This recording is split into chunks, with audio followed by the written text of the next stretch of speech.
Proverbios 25, en sus Biblias, vamos a leer un solo texto.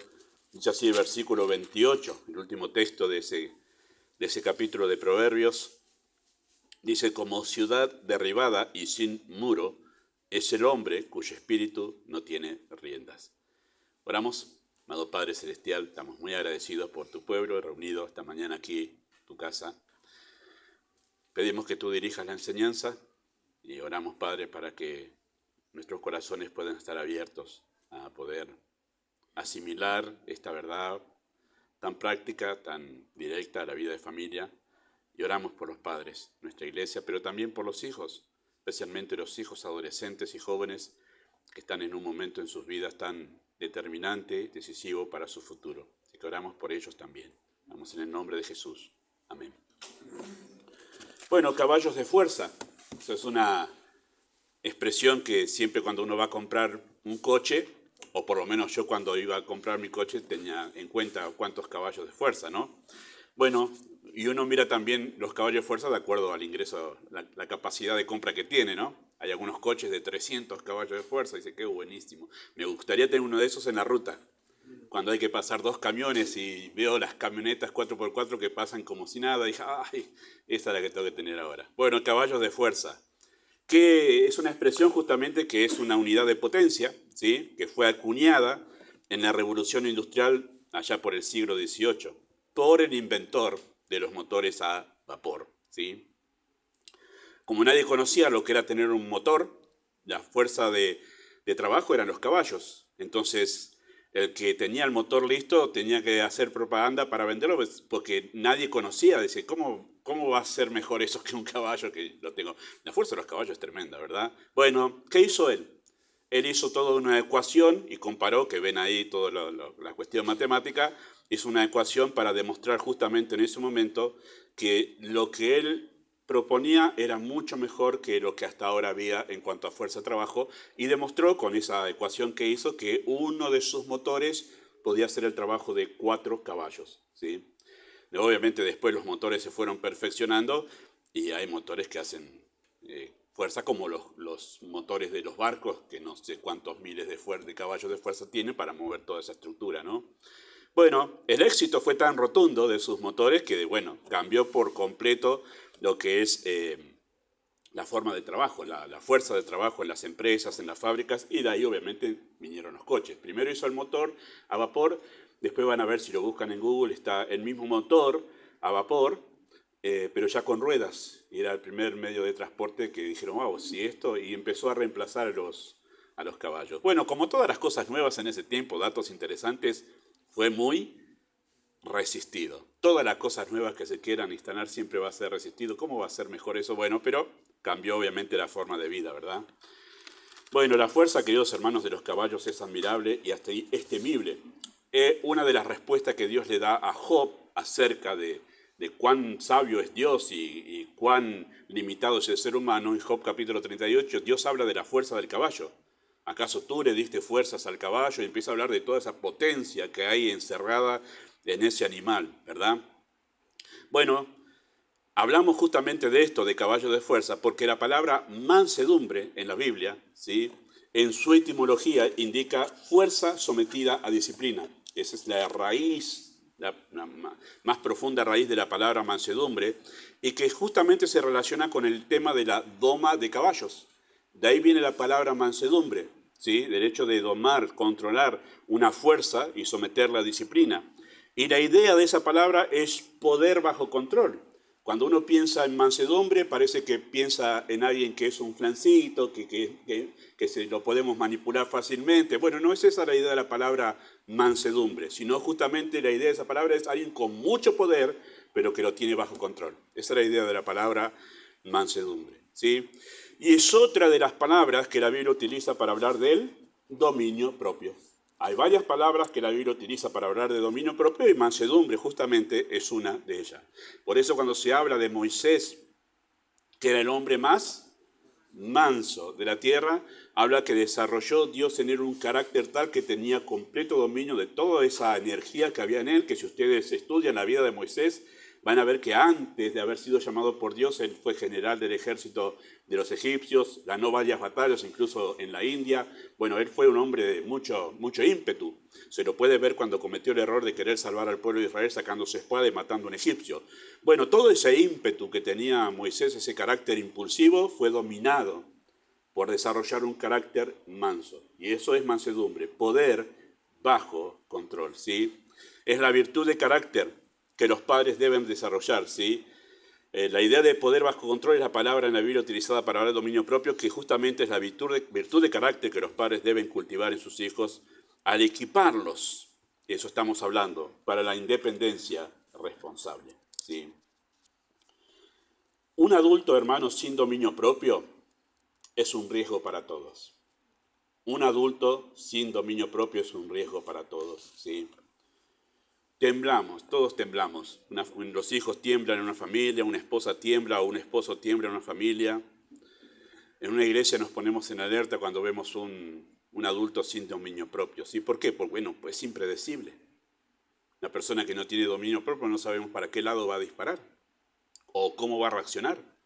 Realmente una persona sin dominio propio, los que están en su entorno tienen cuidado de cómo hablamos, o para que no salte para la ira o para que no se vaya para la depresión. Estamos como tanteando a ver qué vamos a hacer porque no sabemos para qué lado va a disparar. Bueno, un adulto sin dominio propio es impredecible, poco útil, porque obviamente una persona impredecible no es confiable. ¿Qué le podemos confiar a alguien que no sabemos si va a hacer o no va a hacer lo que se le pide? Es poco útil y con pocas probabilidades de avanzar en su vida. Todo eso está implicado en la idea del dominio propio y por qué es que estamos dedicando ya 2 domingos para hablar de esto, ¿verdad? Porque justamente tiene mucho que ver en cómo somos nosotros, en nuestro entorno, ¿sí? Así que es importante esto. Sin dominio propio, queridos hermanos, el alma cede a su inclinación contra Dios, ¿sí? Hay una inclinación natural en todos nosotros nacemos con esa inclinación natural de estar en contra de Dios, ¿sí? Esa oposición a Dios es la característica de nuestra naturaleza pecaminosa. Nacemos con eso y tendemos a eso. Y cuando nosotros tendemos a alejarnos de Dios, ¿sí?, terminamos abrazando el mal. ¿Por qué terminamos abrazando el mal? Bueno, porque todo el bien está en Dios. Si nos alejamos de aquello que es la fuente de bien, lo único que va a suceder es que vayamos hacia el mal. Es inevitable eso, ¿sí? Alejarnos de Dios es ir y caminar hacia el mal. El dominio propio lo que hace justamente, al cultivarlo los padres en los hijos, es justamente ponerle un freno a esa inclinación natural del corazón de inclinarse hacia el mal. Eso es lo que hace justamente el dominio propio en la vida de los hijos, para que ellos no terminen abrazando el mal, pues fuera de Dios no hay ningún bien. El corazón humano, queridos hermanos, sin dominio propio, queda expuesto a su propia maldad y puede destruir a su familia e incluso arrastrar a naciones enteras a la ruina. Muchas guerras, y no todas las guerras mundiales, que han sucedido en la historia de la humanidad, han surgido por el impulso de personas que no han tenido dominio propio a sus propios caprichos. Si usted estudia, si le gusta la historia y analiza la raíz de las guerras mundiales o de las grandes guerras, va a ver que detrás de todo eso había personas caprichosas que por motivos personales, simplemente por no tener dominio propio, han llevado a toda una nación a la destrucción. Sucede lo mismo en una familia. Hombres sin dominio propio, mujeres sin dominio propio crean un ambiente tal, los llevan a la familia a la ruina, ¿sí? Sencillamente porque no hay dominio propio. Lo que estoy hablando, queridos hermanos, es de suma importancia, y eso deberíamos tener en cuenta todos para nuestra propia vida, pero también especialmente los papás para sus propios hijos, entender y mirar más allá del momento, ¿sí? Mirar más allá del momento que están viviendo ahora, no quedarse ahí solamente en la circunstancia del momento, sino mirar el futuro de sus hijos. ¿Cómo va a repercutir si yo le dejo cultivar esta actitud, esta costumbre? ¿Y cómo va a repercutir a futuro?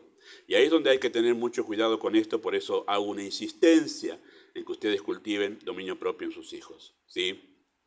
El comienzo de la historia humana muestra que la maldad nace del corazón y no del entorno social. Nosotros, como no tuvimos la oportunidad de estar en el huerto del Edén y tampoco en el comienzo de la vida fuera del huerto del Edén, donde no había todavía una sociedad como la que tenemos nosotros, tendemos a pensar siempre que es el entorno. Los padres empiezan a pensar en un momento, y es por los amigos que tiene que mi hijo hace eso. No, papá, no es por los amigos que tiene. El asunto es que él eligió esos amigos porque hay un problema en su corazón. Ese es el problema. No son sus amigos, es porque su hijo elige esos amigos, ese es el problema. Ahí está el problema. Entonces, hay que dejar de mirar el entorno y empezar a mirar en el corazón de sus hijos. ¿Por qué elige eso? Porque hay algo en su corazón. Ese es el problema. Ahí está el problema, ¿sí?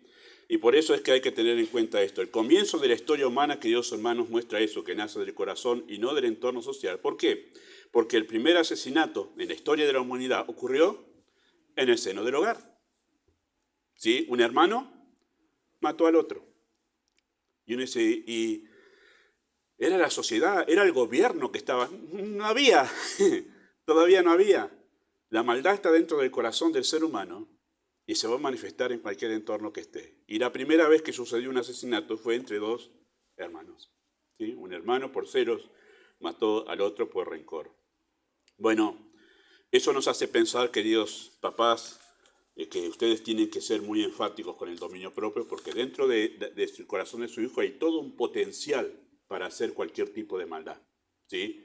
Es como la fuerza del caballo, de ahí viene el hilo de pensamiento. Hay toda una fuerza para el mal que tiene que ser controlada. Si usted no controla, no pone el límite a esa potencial para el mal, bueno, usted está, vamos a hablar un poquito hoy, soltando las riendas para que se desboque toda esa maldad que hay en el corazón de sus hijos. ¿Sí? Bueno, un padre que discierne la inclinación al mal en el corazón de sus hijos asumirá con seriedad la tarea de guiarlos y cultivar en ellos el dominio propio. ¿Sí? ¿Cómo se cultiva el dominio propio, esta cualidad de carácter tan admirable en la Escritura? ¿Sí? Tan admirable. Bueno, ya hemos dicho la semana pasada, con una rutina de hogar ordenada bajo un sistema de valores. Ese estudio se queda para más. Después que prediqué, seguían viniendo pensamientos sobre esto en la semana, ¿sí? Una de las cosas que simplemente hago de entre paréntesis menciono, especialmente sobre el tema de por qué vivimos con tantas urgencias en nuestras vidas, ¿no? Y la razón por la cual hacemos de todo una urgencia es porque no organizamos la vida. ¿Por qué todo se transforma en una urgencia? Porque no organizamos la vida. ¿Por qué ir a comprar comida se vuelve una urgencia? ¿Por qué ir a comprar comida se vuelve una urgencia? Porque llegó la hora de comer y no tenemos. Porque usted no organizó su mes. Tengo tanto dinero para este mes. Bueno, vamos a organizarlo para saber que vamos a tener esto para la comida. Y se organiza. ¿Cuáles son las comidas? Mi esposa es muy sabia y hace eso. Lo digo porque no está ahí y no la voy a poner colorada, pero ella es muy sabia en la administración de nuestra economía. Vamos y lo primero que hacemos es saber qué cosas vamos a hacer durante el mes. Entonces, ya sabemos que es eso y no podemos salir de eso. Y es eso lo que va a haber. Entonces lo administramos. Más mi esposa es muy sabia y ella hace las milanesas de pollo y las pone todas en el freezer. Cosa que cuando, por ejemplo, surge algún inconveniente, entonces nosotros sabemos que no tiene tiempo para hacer la comida en sí, como suele hacer en la olla y todo eso, y ya están las milanesas listas de ahí para sacarnos de algún apuro.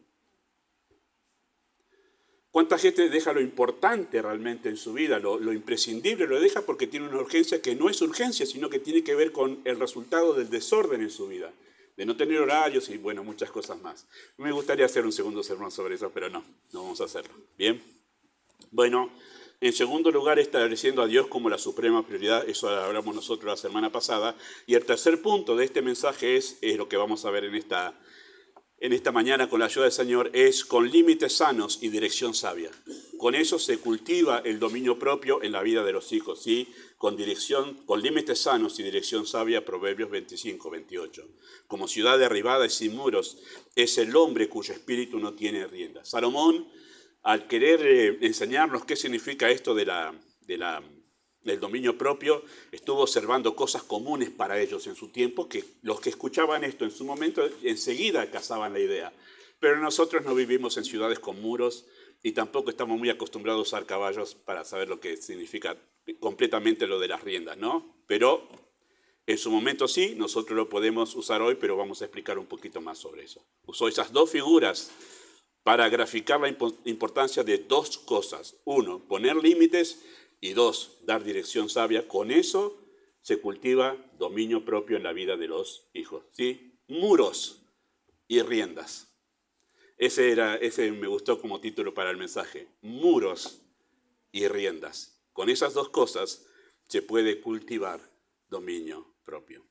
Así que cultive dominio propio en primer lugar y ponga límites, porque los muros es eso, marca el límite. Para eso servían los muros en ese tiempo. ¿Sí? En la época de Salomón, las ciudades tenían muros que marcaban los límites y protegían a los ciudadanos de robos, ataques militares y de las fieras del campo. Uno de los problemas que hubo cuando Jerusalén fue destruida y volvieron 70 años después a Jerusalén, cuando retornaron, los muros estaban destruidos. ¿De qué tenían que protegerse aparte del ataque de los que robaban? Eran de las fieras. De las fieras del campo tenían que protegerse. Porque, bueno, estaba deshabitado y era muy común que, bueno, era así en ese momento. Cuando ellos pensaban en muros, pensaban en seguridad. Cuando ellos pensaban en muros, pensaban estamos protegidos de que nadie venga a robarnos, de que otro ejército no venga a atacarnos. Y si viene, estamos protegidos por los muros. En la idea de ellos, muros es protección, es seguridad. Esto está como límite, más allá de esto no puedo pasar. Me están coartando la libertad. No, ellos no pensaban eso. No decía, estamos encerrados, nos tiene acá encerrados. No pensaban eso. Pensamos, estamos seguros, estamos protegidos por esto. Hasta acá nosotros estamos protegidos. Ellos pensaban así, de esa manera, ¿sí? Por eso hablaban de ellos, de ciudades con muros, hablaban de una gran ciudad, ¿sí? Todo lo que quedaba fuera de los muros estaba desprotegido, abandonado y estaba expuesto a cualquier mal, ¿sí? Es más, las puertas se cerraban de noche, obviamente, porque no era como ahora que hay todas las calles iluminadas, no se veía casi nada, no vaya a ser que entren personas que sean perjudiciales para nuestra ciudad. Así que se cerraban las puertas. Y si vos no entrabas antes de que las puertas se cierren, te quedabas afuera, expuesto a las bestias y a cualquiera que ande por ahí que te quisiese robar. Era así la vida en ese momento, ¿sí? Entonces los muros significaban límites, pero también protección. Estabas muy, muy protegido.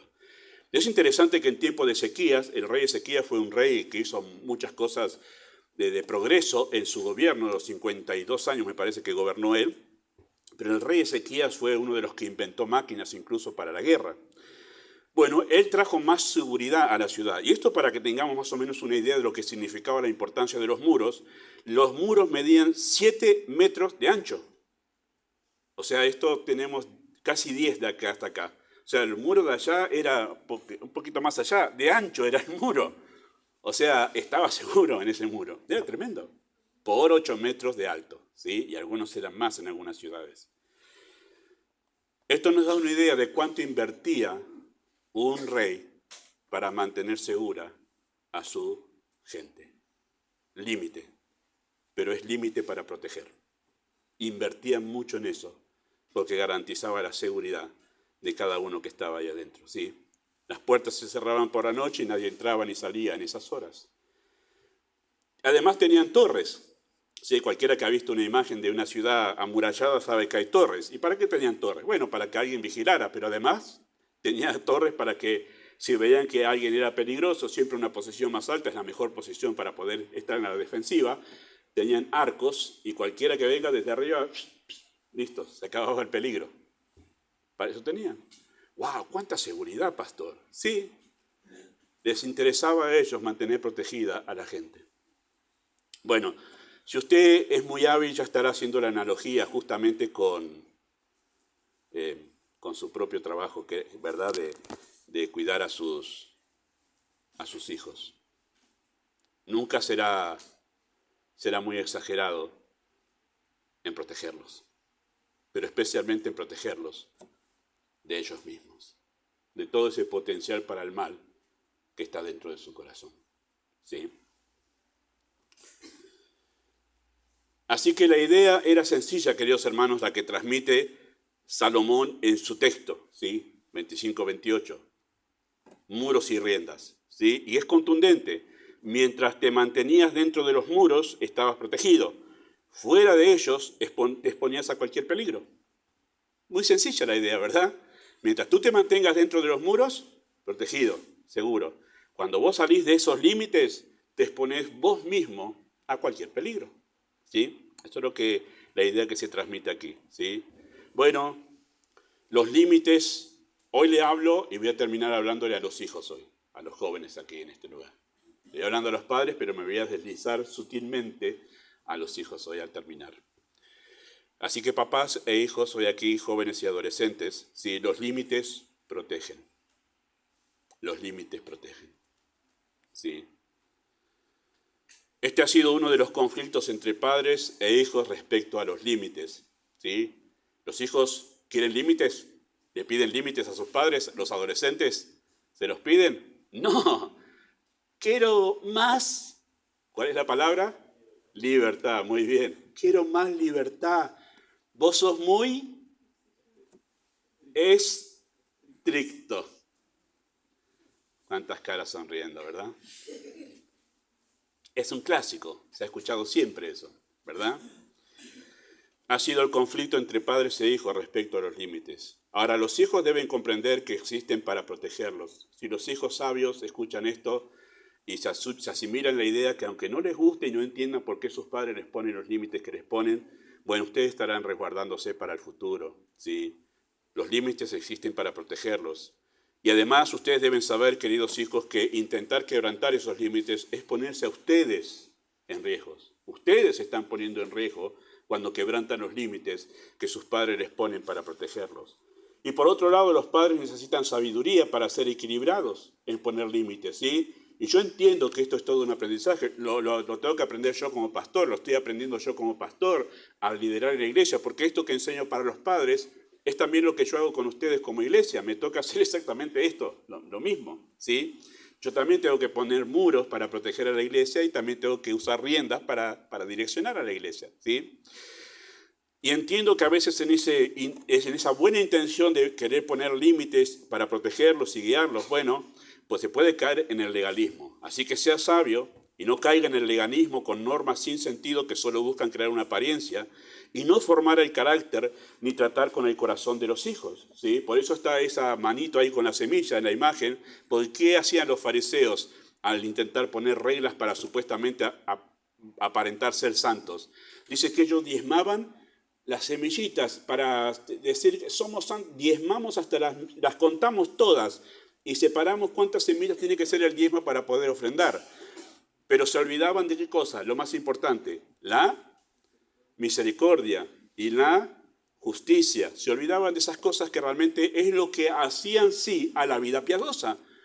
Y Cristo le dijo, si quieren seguir contando las semillitas, ningún problema, pero no se olviden de lo más importante, porque eso no es lo importante. Entonces a veces está la tendencia de algunos padres de que por cuidar la imagen sencillamente, no porque están preocupados por sus hijos, sino por la imagen que se da fuera de la familia, entonces intentan poner reglas que no tienen sentido para la vida de los hijos, ni tampoco porque forman el carácter de ellos, ¿sí?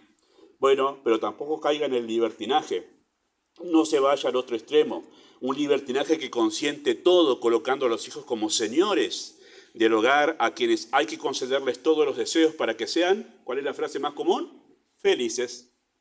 Felices. Esa es la meta de algunos padres y la meta no debe ser felices. La felicidad es una consecuencia de honrar y glorificar a Dios. Si usted se dedica a glorificar a Dios, usted va a ser feliz. Pero como consecuencia, usted no tiene que buscar la felicidad, tiene que buscar glorificar a Dios y como resultado de eso el alma encuentra su plenitud y su satisfacción.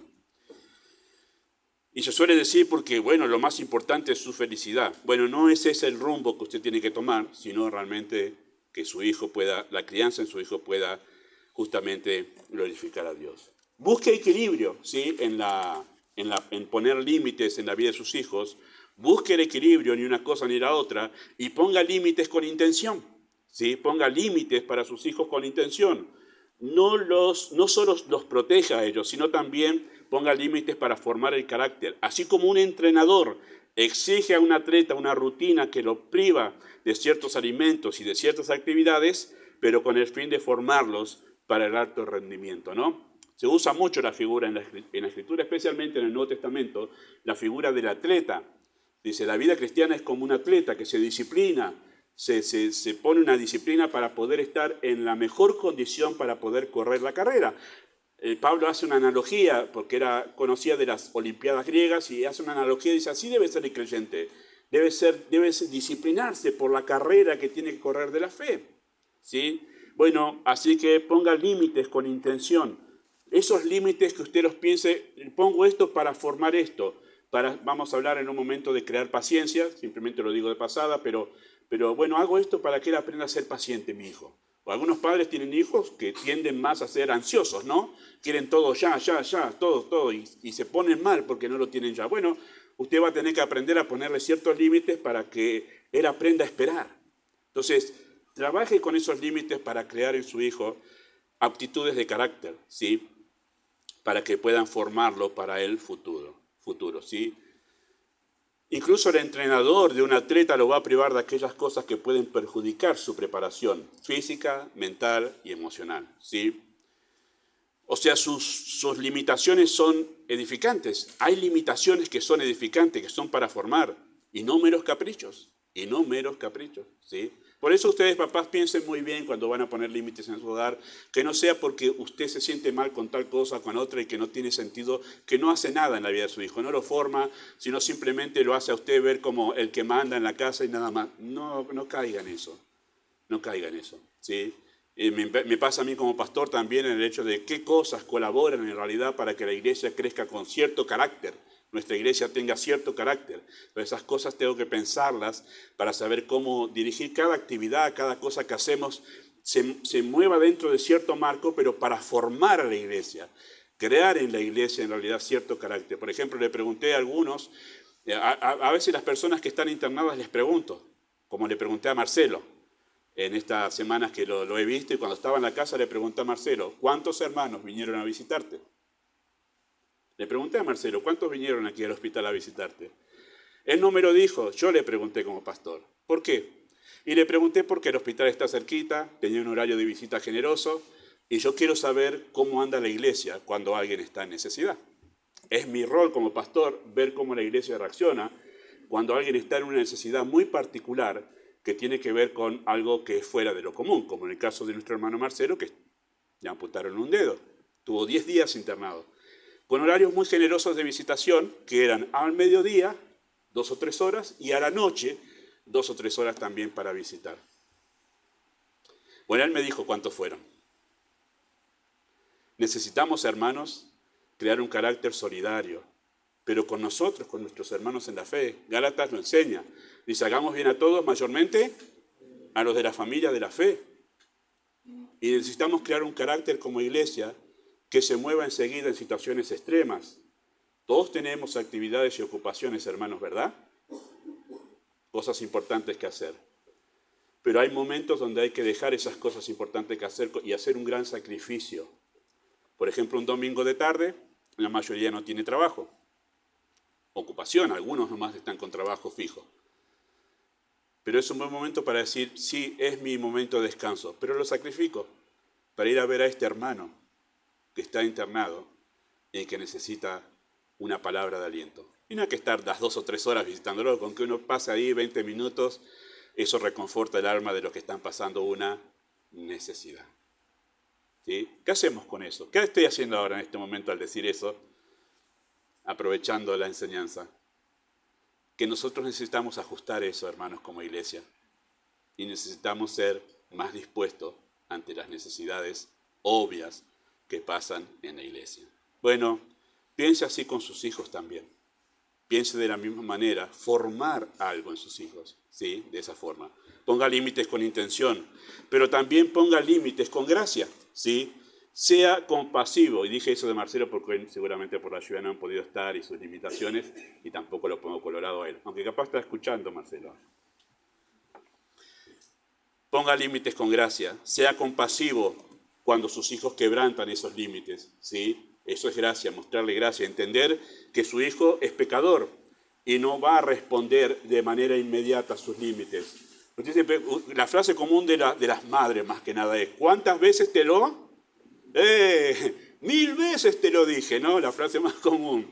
Bueno, aunque es cierto que los hijos no responden inmediatamente y va a tardar mucho a veces en poder responder de la manera que usted espera, muestre gracia, sea compasivo, ¿sí? Cuando quebranta los límites. Sea paciente ¿sí? Recuerde que es un proceso en que su hijo va a estar creciendo y sea flexible. A veces se puede aflojar y distender para disfrutar, ¿no? No es todo como en el servicio militar, todo regla, regla, regla, y que no hay ningún momento donde usted puede disfrutar con sus hijos. Muéstrele en realidad que usted tiene cariño para con sus hijos y después de haber marcado e intentar tratar con ellos para formarlos, bueno, váyase un día al parque a jugar con ellos, salga a andar en bicicleta si les gusta andar en bicicleta, juegue una noche con ellos, tenga una noche, por ejemplo, en la semana para hacer juegos de mesa, por ejemplo, ¿no? En esta época de invierno se presenta para eso. Y si su hijo le gustan los videos, juegue con él, ¿no? Ahí se va a dar cuenta qué torpes somos para los videos de esta época. No juegue con él, qué sé yo, o acompáñelo ahí y véalo, y muéstrese dispuesto en realidad para que ese poner límites a ellos entiendan que lo hace usted porque los quiere a ellos, ¿sí? Bueno, usted sabrá qué momentos tiene para distenderse. Incluso hemos hablado, y yo soy de la tendencia a decirles que enséñele disciplina para poder levantarse temprano y aprovechar el día, pero sin duda habrá alguna ocasión como un feriado quizás donde usted dice, hoy los voy a dejar que se duerman un poquito más. Siempre se levantan temprano para la escuela. No está mal eso. Muestre justamente gracia en su trabajo de poner límite a sus hijos. Ponga límites con expectativa, o sea, con proyección hacia el futuro. Salmo 127:4 es un texto que prediqué hace 8 años, me parece, aquí. Me encanta esa figura que utiliza también el salmista para hablar de los hijos, porque dice como saeta. Saeta es una flecha, ¿sí? Como saeta en manos del valiente, así son los hijos habidos en la juventud, ¿sí? Dice, bienaventurado, dice el texto también, el que llena su aljaba. La aljaba es la mochilita que llevan los arqueros donde saca la flecha y la va tirando. Bueno, la idea justamente es que usted tiene hijos y los va a disparar para la vida. Bueno, alguien que es arquero y usa su flecha, no lo hace al azar, no lo hace a la aventura, mejor dicho, ¿sí? Sino que apunta a algo, apunta a un blanco. Y esa es la idea de la crianza. Usted apunta a algo, usted tiene que apuntar a algo, ¿sí? Tiene que tener expectativa. ¿Qué clase de adulto va a ser su hijo? ¿Qué clase de adulta va a ser su hija? ¿Sí? Así que usted tiene que apuntar al futuro, no simplemente tratar de mantener el control ahora, que veo que quiero que mi casa esté en paz ahora, no me hagan lío, yo vengo a trabajar. Y no es simplemente mantener el control ahora, sino usted piense qué clase de persona va a ser su hijo. Mira a sus hijas, qué clase de madres van a ser. Si usted le deja cultivar esto o aquello, mire a su hijo qué clase de hombre, qué clase de líder va a ser en el futuro si él no sabe controlarse, por ejemplo, con sus sentimientos. Cuando ya es adolescente y ya es joven, usted tiene que trabajar en sus hijos justamente para que ellos en realidad puedan manejar sus emociones. ¿Por qué? Porque cuando esté a cargo de un hogar, especialmente su hijo varón, va a tener que aguantarse el llanto muchas veces. Va a tener que hacer de tripa de corazón y por más que tenga ganas de huir, se va a tener que quedar igual en el hogar. ¿Por qué? Porque él está a cargo del hogar, no se puede ir. Y lo tiene que capacitar para eso. Piense a futuro, ponga límites con expectativa, pensando a futuro. ¿Sí? Hay una siembra. Usted siembra, una semilla y dará fruto eso en la vida adulta. Lo que tiene que ver es qué clase de semilla está poniendo, ¿sí? Porque eso va a dar fruto en la vida adulta de sus hijos. Hay límites circunstanciales que indirectamente moldean el carácter, pero el enfoque siempre debe estar puesto en el futuro. ¿Qué quiere decir un límite circunstancial? Es que a veces es la situación del momento y hay que ponerle un límite ahí, pero siempre pensando que ese límite circunstancial apunta al futuro también. Ponga límites con coherencia, ¿sí? ¿Qué quiere decir poner límites con coherencia? Hay una imagen, es la imagen, sí, ahí está la imagen, la había puesto al final. ¡No me grites! ¿Y quién está gritando? Usted está gritando. Tremendo, ¿no? Ponga límites con coherencia. Usted no quiere que su hijo sea malhumorado y grite, pues no lo haga usted. Ni siquiera al corregir, ¿sí? Además que los gritos nunca son beneficiosos para nadie, ¿verdad? Bueno, no es tan sencillo eso, pero muestre límites con coherencia, ¿sí? Ponga el ejemplo. Suelo pensar en eso en cuanto a los padres que quieren que sus hijos estén en la iglesia. Muchos son los padres que mandan a los hijos a la iglesia, pero los padres se quedan en casa, en casa. Su hijo en algún momento se va a dar cuenta que usted es un incoherente en esto, ¿sí?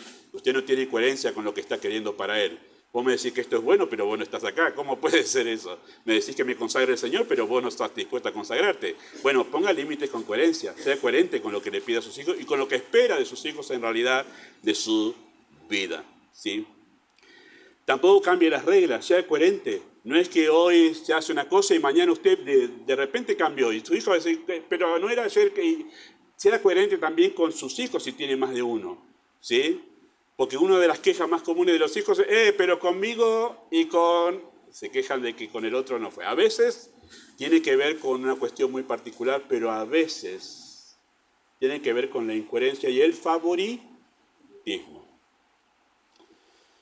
Considere su edad, ¿sí? Sea coherente también con la edad de los chicos. De pequeño alcanza con un no. Esto hablábamos ayer después de oración en los hombres, ¿verdad? Con un no alcanza cuando son pequeños. Y en verdad no se puede hacer mucho más, porque cuando son pequeños no es que usted sienta a su hijo o su hija de 2 años y se pone a conversarle explicándole cómo es el tema de la electricidad y por qué no tiene que poner los dedos en el enchufe. Y le habla justamente de ¿quién fue el que creó la electricidad? La lamparita y todo eso. Bueno, no me acuerdo ya. Einstein. Ahí está. Bueno, ese. Edison. Muy bien, que se la robó a otro, tengo entendido. Usted le explica todo eso, dice, no, porque yo a mi hijo le explico todo. No va a entender nada. Es no y no. Su no lo va a entender fácilmente. Sea coherente con la edad de su hijo para poner límites. Pero su hijo de grande, en cuanto su capacidad de pensamiento se va desarrollando, necesita una explicación. Y usted debe sentarse a explicar. Es cierto que a veces, después de la explicación, hay hijos que no entienden igual y es, no, ya te lo expliqué.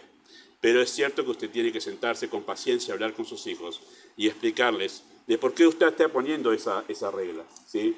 Una de las cosas que me dijo mi pastor antes de asumir el pastorado aquí, me dijo 2 cosas en realidad. Y una de ellas era que cada cosa que haga en la iglesia le dé una razón a la iglesia, le dé una razón bíblica de por qué estamos haciendo esto en la iglesia. Si vos haces eso, entre las 2 cosas que me dijo, una era amar a la iglesia y la otra es siempre darle una razón bíblica de por qué hacemos lo que hacemos. La iglesia te va a seguir, me dice.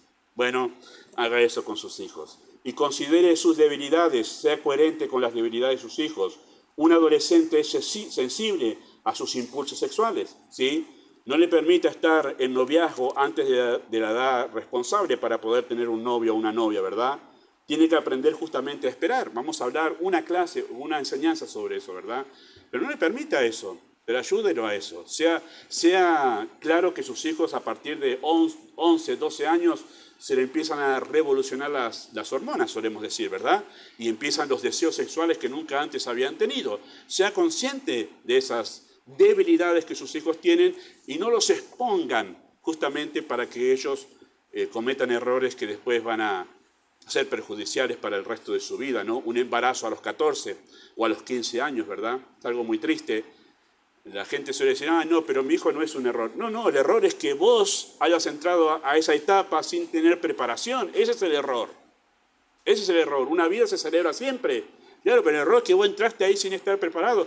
Todavía no has cultivado la habilidad de carácter para poder enfrentar la vida. Y ya sabemos, porque tenemos nosotros evidencias en la cultura nuestra, en el grupo nuestro de jóvenes que vienen en esta etapa del 2000 para aquí, aquellos jóvenes a quienes no se les cuidó nada y son padres a los 13, 14 años, cómo están criando a sus hijos.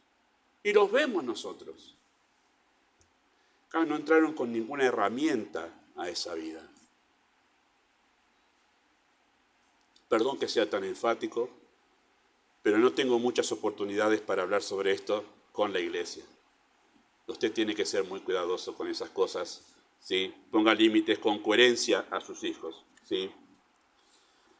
Ponga límites, no como una represalia a sus hijos, ¿sí? Ponga límites no como una represalia o venganza. ¿Sí? ¿Me dijiste eso? Ahora vas a ver, no. Que no parezca que es una guerra entre usted y sus hijos. No. No tiene que ser así. No es, vas a ver, y hasta que me hiciste enojar, ahora ya está, listo, se acabó. No.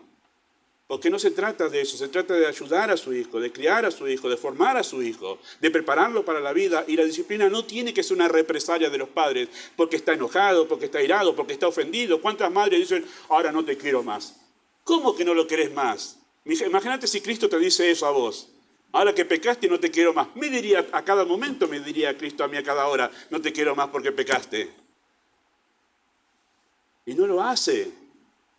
Y por eso es que los límites no deben ser una represalia contra los hijos. Y por eso es que hay que hacer lo que hacía el papá de John Patton. Aquel misionero que fue a los caníbales. Él tenía un papá muy piadoso. ¿Sabe lo que hacía ese papá? Estoy hablando año 1700, ¿verdad?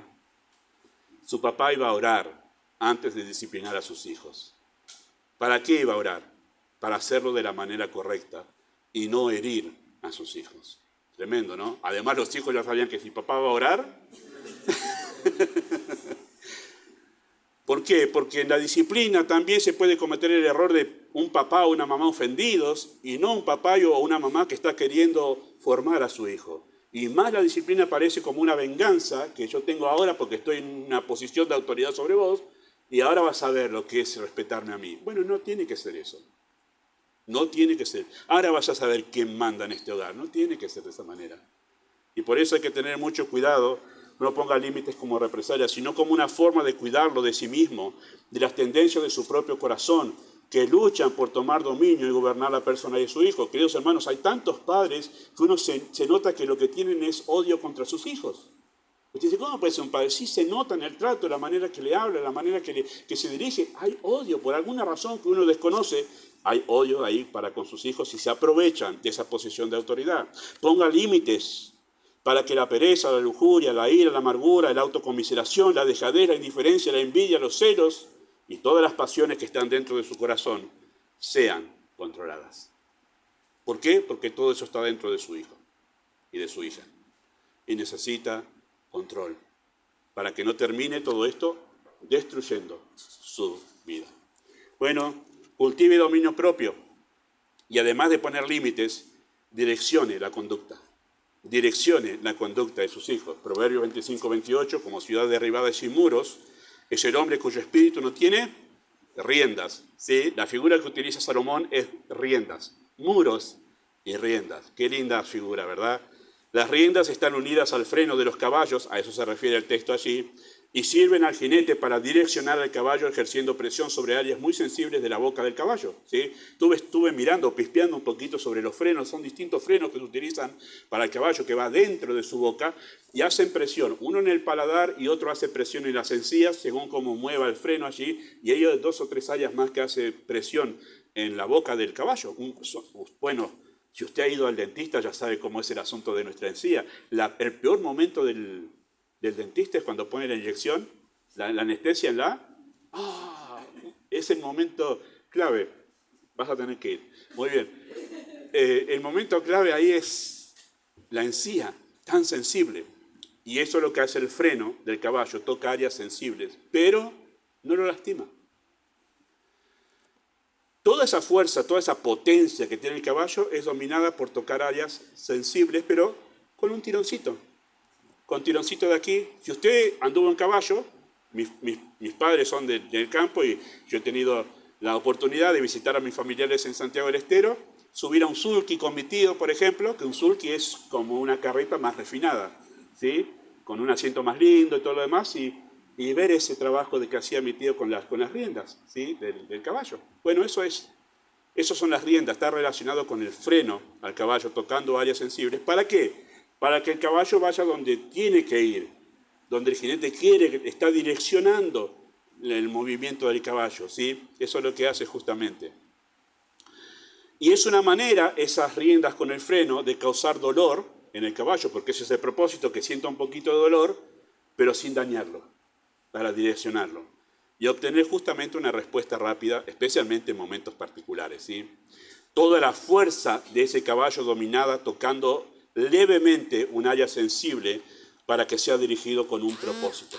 Eso es lo que hace justamente allí en las riendas justamente de la figura de lo que está mostrando Salomón aquí, ¿sí? Así que esa idea de las riendas invita justamente a pensar en el control y dirección. Control y dirección, controlar y direccionar, ¿sí? Es más, bueno, la gente que ha estado en el campo y que ha vivido en esto, ya sabe que si usted tiene que tirar de manera adecuada, si tira muy fuerte, el caballo lo va a sentir que está haciendo fuerza de más y se va a sentir molesto. Es más, si usted no está acostumbrado a andar en caballo, en un momento el caballo se puede desbocar. Y es donde ya el freno no tiene control, un caballo desbocado porque se asustó, porque usted manejó mal el caballo, se asustó y ya no le importa el dolor, sale corriendo, no importa la dirección que usted esté dando. ¿Sí? Todo un trabajo muy particular, es un arte conducir un caballo, ¿verdad? Bueno, haga eso, control y dirección. Direccione la vida de su hijo. Dele propósito al día a día de sus hijos. Direcciones eso. Dele propósito al día a día de sus hijos. ¿Sí? Enseñé esto 4 años, me parece, atrás, el libro de Proverbios, capítulo 1 hasta el 8, y llegamos hasta el 10, me parece. Pero un estudio detallado del libro de Proverbios, especialmente los capítulos 1 al 8. Y ustedes, papás, solemos decir que el libro de Proverbios es para los jóvenes, pero en realidad tiene que ser para los padres. ¿Por qué? Porque es un padre enseñando a sus hijos. ¿Sí? Bueno, los capítulos 1 al 8 nos permiten observar a un padre dando dirección a sus hijos en diferentes aspectos de la vida, rápidamente, para que usted vea cuántas cosas pensaba Salomón cuando pensaba en sus hijos. Cómo relacionarse con los padres, eso lo vemos en capítulo 1, ¿no? Oye a tu padre, no desprecies la dirección de tú. ¿Cómo relacionarse? Piensa así. ¿Qué relaciones buscar y cuáles evitar? No andes con estos amigos, anda con estos, evita a esta gente, ¿sí? Cómo administrar el dinero, cómo cultivar un carácter diligente, amable, prudente, sensato, dócil, cómo relacionarse con el sexo opuesto, cómo tener una sexualidad sana, cómo tener un matrimonio sano, cómo evitar la ruina y cómo tener una vida próspera, cómo deben ser las prioridades en la vida, qué clase de mujer debes ser, ¿sí? ¿Qué clase de mujer debes ser? ¿Qué clase de hombre debes ser tú? ¿Qué clase de mujer debes buscar para esposa? ¿Qué clase de hombre debes buscar para casarte? Bueno, todas esas cosas usted las encuentra en el libro de Proverbios. Ay, no sabía, pastor, que había todo eso. Sí, tú tienes a un padre instruyendo en todas las áreas de la vida a su hijo, tomando las riendas de la vida de su hijo y direccionando la vida de tus hijos para que pueda formar un carácter apropiado para tener una independencia responsable, formar en él el dominio propio, tener esa capacidad de poder direccionar su vida él en el camino adecuado. Bueno, cada una de estas cosas es para hacer un estudio completo, ¿sí? Para hacer un estudio completo. Esos capítulos tan tremendos de Proverbios, capítulos 5, 6 y 7, son tremendos de leer. ¿Por qué? Porque 5, 6 y 7 de Proverbios, ¿alguien sabe de qué habla? Sí, de sexualidad. Los 3 capítulos hablan de la mujer ajena y cómo no tenés que caer en esa seducción. Es casi como en un momento parece como medio morboso en llegar yo lo enseñé y en un momento como que decía otra vez sobre esto, otra vez, para que notemos la importancia de que los padres tienen que hablar con sus hijos sobre la sexualidad. Y ser explícitos, especialmente con adolescentes y con jóvenes. Ser explícitos sobre la sexualidad, los peligros que hay. Y especialmente enseñar a los hijos que lo que se ve por internet, ¿sí? Eso no es real. Eso no es sexualidad real. Así no pasa en la vida matrimonial. Y quienes van a la vida matrimonial con toda esa idea de pornografía, se encuentran con una gran pared con la que van a chocar enormemente, porque eso no es real, lo que ven ahí. Varones especialmente, esos que están viendo, no es real eso. Esos son personas actuando, haciendo cosas que no son reales, que no suceden en la vida real. Y muchas mujeres han salido dañadas de la vida matrimonial porque se han encontrado con un esposo que viene con una idea muy retorcida y equivocada. Y les digo a las mujeres, todas esas películas románticas que vienen de Hollywood, eso no es real tampoco. Y por eso es que entran en la vida matrimonial y se frustran, pero no es el príncipe azul que yo esperaba, no. Se enoja, tiene mal aliento, tiene lagañas a la mañana, a veces está malhumorado.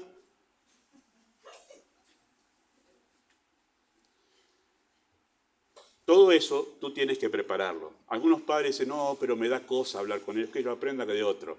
¿Y de quién lo va a aprender si no lo aprende de ti, que tiene fundamentos bíblicos? ¿Lo va a aprender solo de la internet? Mal. ¿Lo va a aprender en la escuela? Muy mal.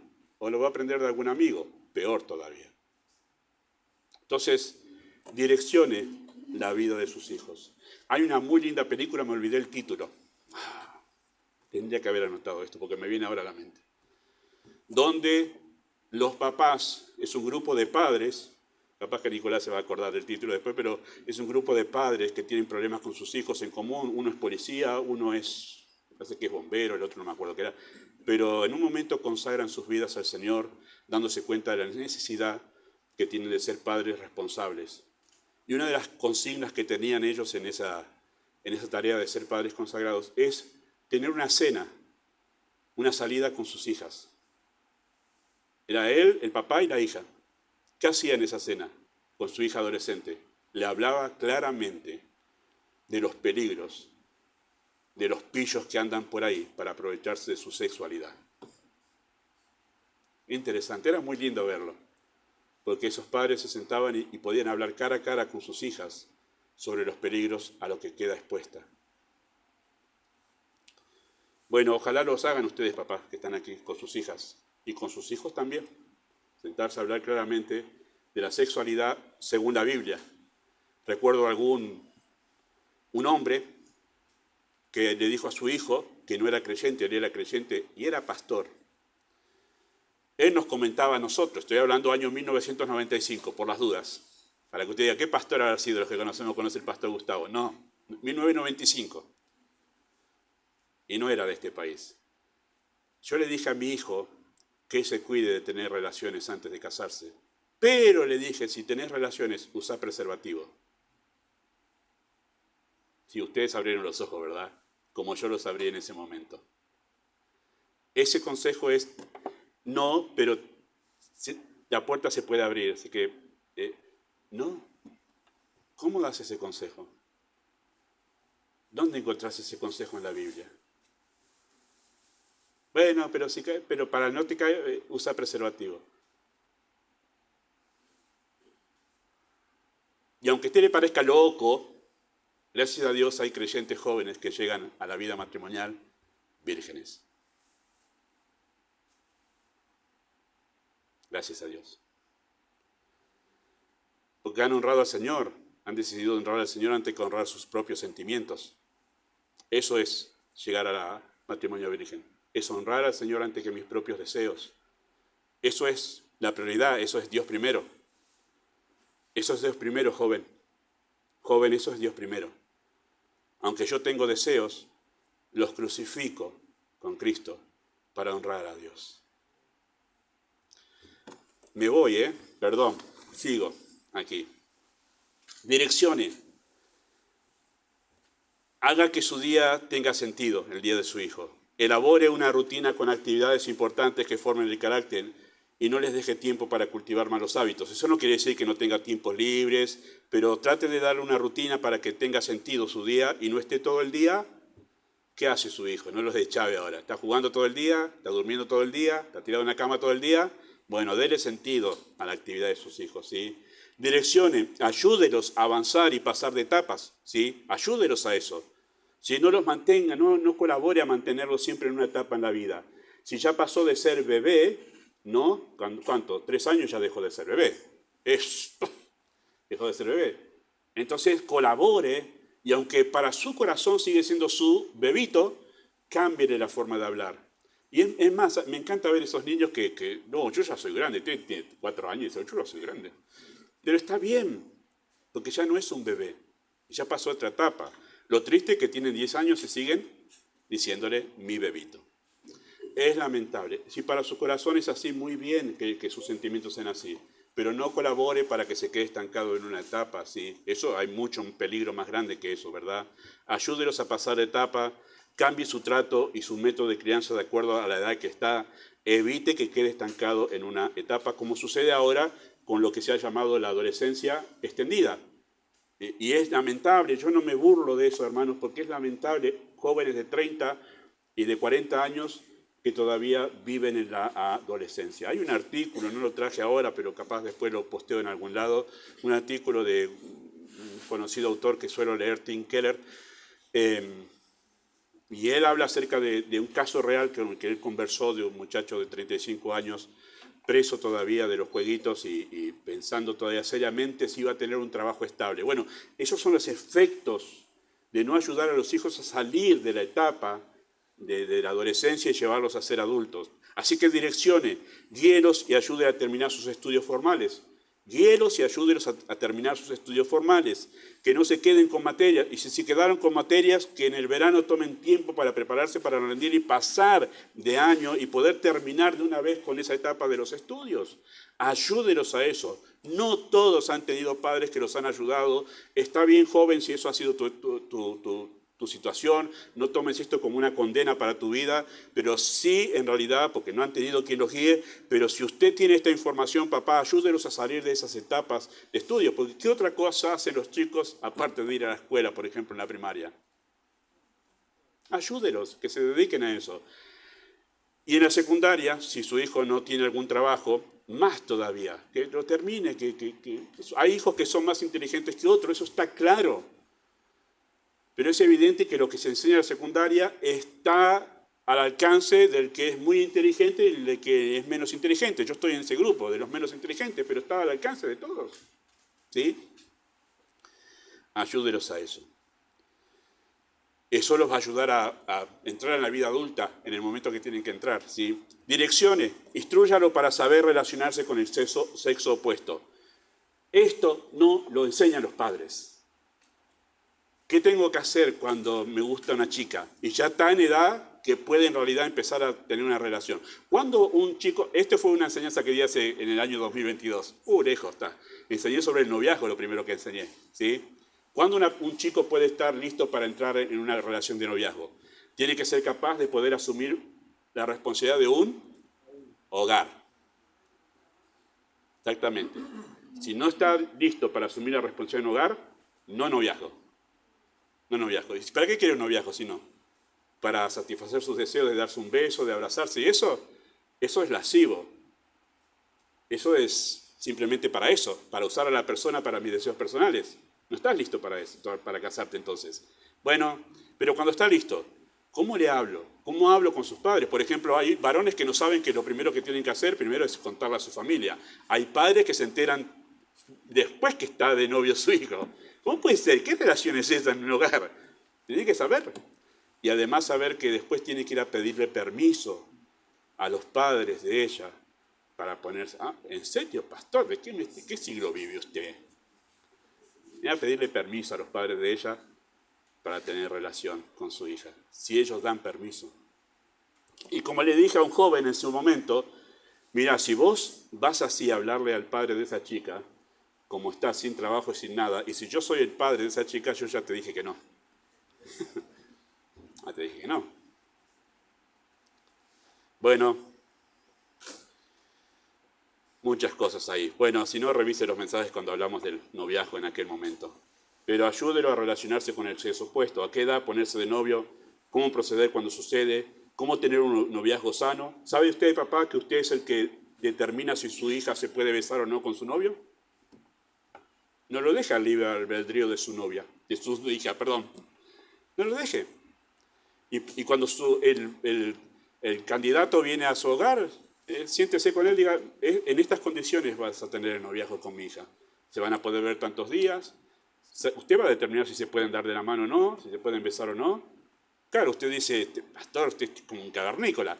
Bueno, hay mucho libertinaje en el mundo y sabemos dónde termina todo eso, ¿verdad? ¿Verdad? Y usted es un papá piadoso, santo, un papá que quiere honrar a Dios, no se haga problema con todo eso. Ayude a sus hijos a cuidarlos de sí mismos, ¿sí? Direccione, motívelo a desarrollar un carácter diligente, responsable, busque trabajo. Esto lo dejo ahí porque voy a dedicar un estudio a esto, ¿sí? A cultivar un carácter diligente, pero lo dejo ahí. Tome las riendas de la vida de sus hijos, ¿sí?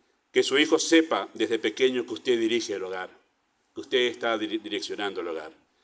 Si él está yendo por un camino equivocado, sea punzante y toque sus áreas sensibles para despertar su conciencia y provocar una reacción. Hay padres, madres, cuando digo padres involucro papá y mamá, ¿verdad?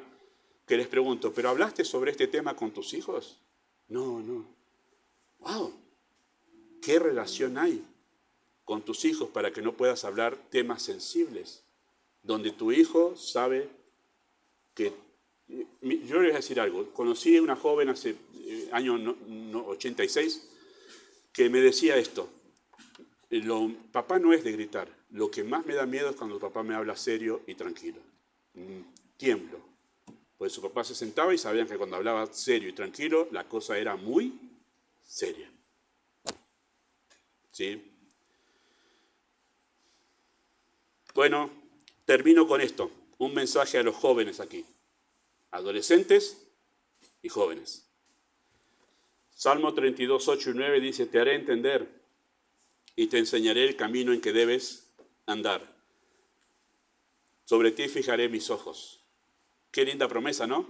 Hace Dios a nosotros. Pero, versículo 9 que dice, no seáis como el caballo o peor, como el mulo, ¿sí?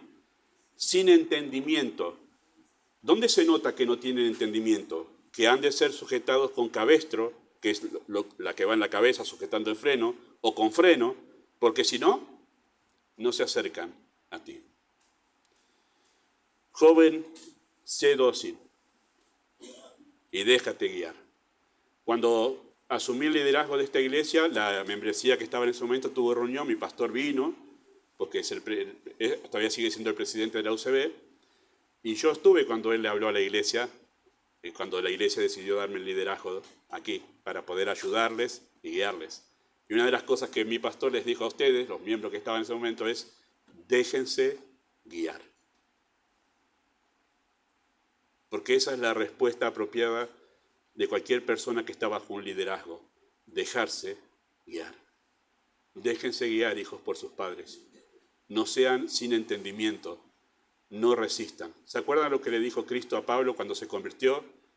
¿Por qué das coces contra el aguijón? ¿Qué son coces? ¿Qué son los coces? Las patadas que da el caballo cuando no quiere ser dominado. ¿Por qué das coces? ¿Por qué siempre estás pataleando cuando te están dando dirección en tu casa tus padres? ¿Por qué siempre estás renegando de que te están poniendo límites para cuidarte? ¿Por qué siempre te estás quejando? Deja de dar coces contra el aguijón. Y quiero terminar con el burrito de mi tío. ¿Sí? Una cosa muy graciosa que pasó cuando yo tenía 8 años o 9, no me acuerdo, papá y mamá, cuando fuimos allá a Santiago. Pero mi tío tenía cabras, tenía ovejas, más cabras que ovejas, alguna que otra vaca, que una me la regaló. No me la traje, obviamente, pero sabía que era mía en Santiago.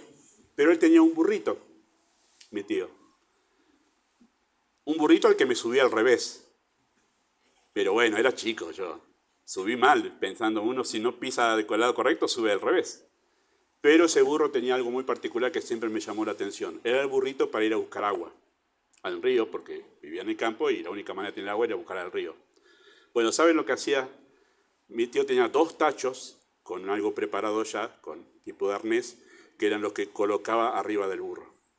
Y solamente estaba tan acostumbrado al burro que al ponerle los tachos, tac, tac, tac, tac, tac, empezaba solo. ¿Y hasta dónde iba? Hasta el río. No hacía falta ni ponerle frenos, ni cuerdita, y el burrito iba solo, porque se acostumbró a ser guiado. Y simplemente sentir los tachos que ponían sobre sí, ya sabía dónde tenía que ir. Bueno, está bueno, ¿no? Papá se van a acordar de esto, del burrito del tío de Gustavo. Cuando ponen, te acostumbras tanto a ser dócil, que tú después no eres un problema en tu trabajo, no eres un problema en la escuela, y no eres un problema en tu iglesia, porque estás tan acostumbrado a ser dócil, a que te guíen, que tú respondes cuando te guíen.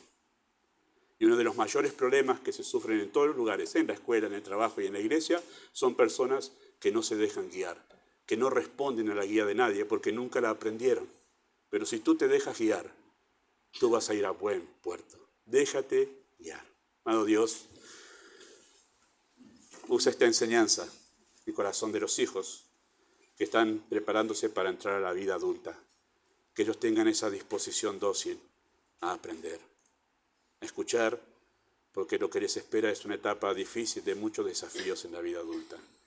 Dales ese corazón dócil para dejarse guiar, recibir consejos. Oramos en el nombre de Jesús. Amén.